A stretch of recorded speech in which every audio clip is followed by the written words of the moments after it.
I wanted to ask you to show the wooden spines you've been making, because Oh, I yeah. think that may be interesting for some people from bookbinding community. Well, there's really no mystery to it. I've got these. This is one of the things that we learned in school, and I've developed it a little bit since then to make it a little easier, I think. But in order to, the whole goal of this is to have a clamshell box that has a rounded spine on it, so that it looks like all of the other books. It's not just a flat spine. Yeah.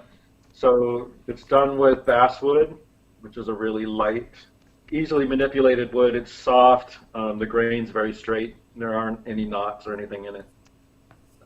And you get them, or I get them, from a model railroad supply, because this is the stuff that you use to build all the little houses and stuff in Okay. your model railroad outfit. That's interesting.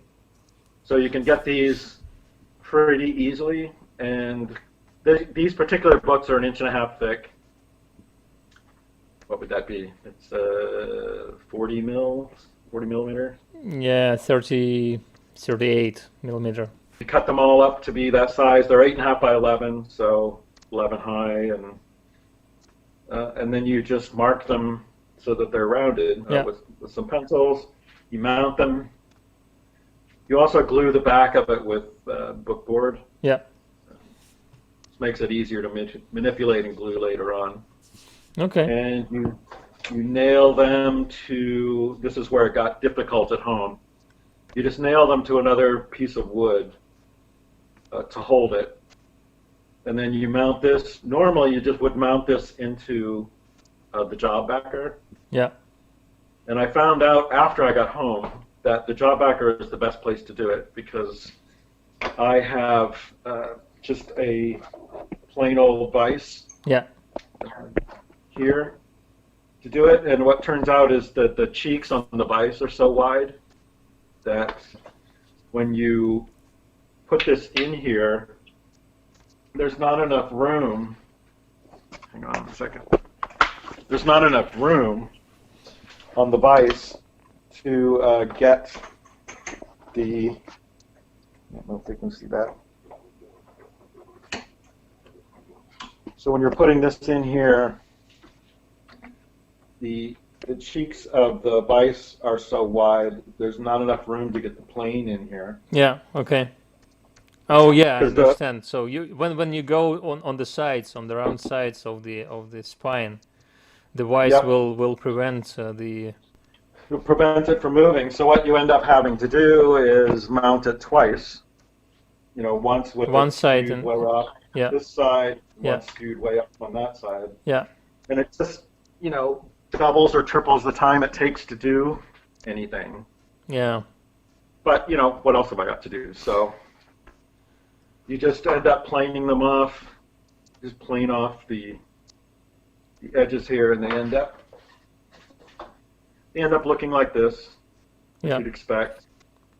And sand them off, and then they've got lined with some spine liner before you glue them onto the final cloth. Yeah. Cover the box with.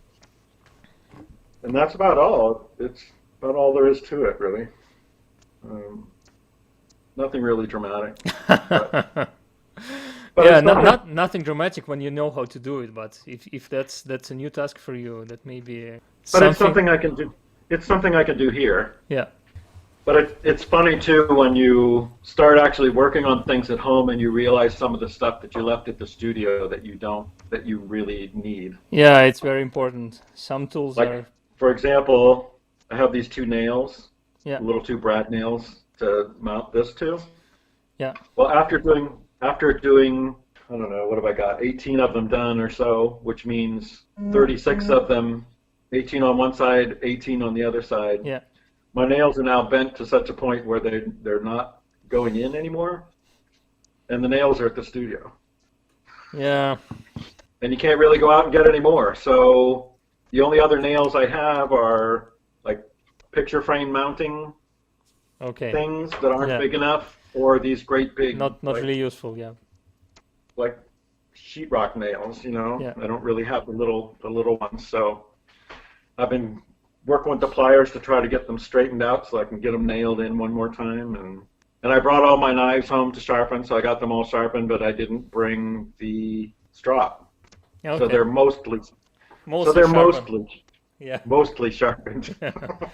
Yeah. Last time we discussed the wooden spines, I told you that the only my only experience with the wooden spines was for when I was making some dummies for gold tooling, and I did it with a router, so not chiseled, not with chisel, but I did it with a router.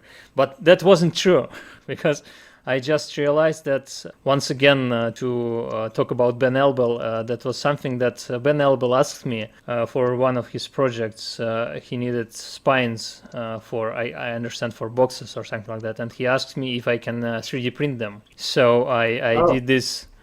I'm not sure if it's seen quite well, but I did some dummies for him to test just how it works, and I printed them in different directions. So I don't know if you can see here, but there are steps there.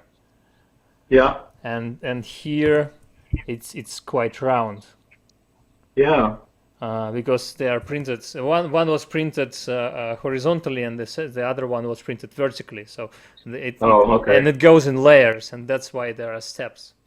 And I just found them, and I realized that first, you can do that, and there are even if you are concerned about acidity or something, you can use PET plastic, and it will be pH neutral. But then with these steps, I guess it can be even used as part of spine design or something. Maybe you can play with this. I just wanted to show you because I just suddenly remember that I had something additional. Oh, that looks pretty good. It looks kind of like it might be an expensive way to do it, but yeah. He in the end he decided not to use this solution because it's much more expensive, because plastic is much more expensive. Appears to be much more expensive than wood in this situation. And production time was not the best. So yeah, especially if they have to be large. Yeah. If you start getting, it can take a really long time to print it. But it was a fun experiment, and I think I will return to it in the future for some projects or something. Yeah. Well, it would also be nice too, because you can also with these make false raised bands. Yeah. Just take some bookboard and glue it on and make some false raised bands out of it. Yeah. So you could 3D print the bands right where you want them. Yeah. Making sure that they're actually horizontal and not. Yeah, that's true.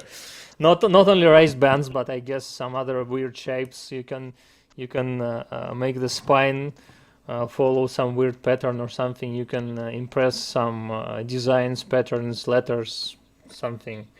That would be nice if you have some debossed design. Yeah. That you could put in there somewhere. That would be kind of cool. Yeah.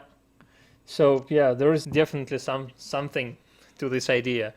The only problem, I guess, is a resolution, because 3D printing resolution may be not enough for fine details of, I don't know, of small fonts or something like that. So doing leaves or flowers, a thistle or some kind of thing would probably not work out very well, I guess. I don't know. It depends. It also depends on, once again, it depends on the direction of printing. Because if I can, if I print it vertically, so it's perfectly round. The first thing is that it will be perfectly round, but the other thing is that I can go down to something like 0.1 millimeter or 0.05 millimeter layer thickness, and that's pretty fine detail. So yeah, it is. Yeah, there is. It'll take a while though. Oh yeah, quite a long time. I tried printing with really thin layers and small nozzle opening for some of the paper making molds to get finer details and finer meshes. And it can take 3 or 4 days to print an A4 mesh. Wow. It's just so long. That's a while, yeah. But on the other hand, those would never wear out. Yeah. You would never have to make another one unless you want a different watermark or something. Yeah. It would last forever.